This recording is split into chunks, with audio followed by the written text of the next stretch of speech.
தீவிரவாத தாக்குதலில் பலியான நமது தேசிய சொந்தங்களுக்கு மௌன அஞ்சலியாக அகில இந்திய காங்கிரஸ் கமிட்டியினுடைய உத்தரவின் அடிப்படையிலும் தமிழ்நாடு காங்கிரஸ் கமிட்டியினுடைய உத்தரவு அடிப்படையிலும் மதுரை மாநகர் காங்கிரஸ் கமிட்டியின் சார்பில் இன்றைக்கு இந்த மெழுகுவர்த்தி ஏந்திய மௌன ஊர்வலம் என்பது நடைபெறுகிறது.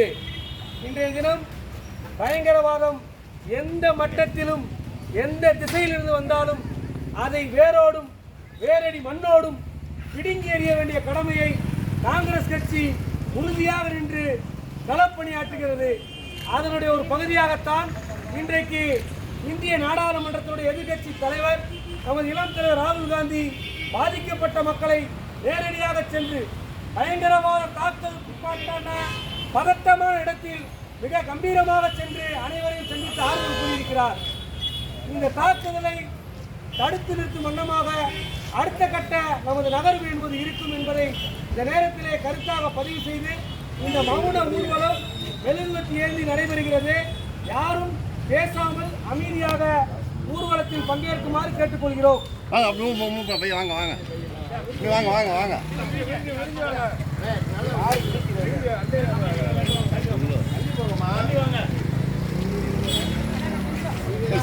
ஸ்லோவா வாங்க, ரொம்ப ஸ்லோவா. ஆமாம்.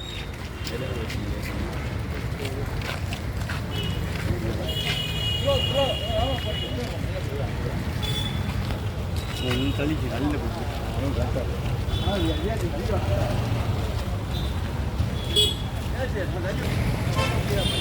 முன்னாடி வந்து மெழுகு இல்லை, ஆட்சி இல்லை பாருங்க. முன்னாடி வரணும் மெழுகு, முன்னாடி இருந்தாங்க, பின்னாடி மெழுகு. முன்னாடி நிற்கிறவங்க கூட மெழுகு வைங்க.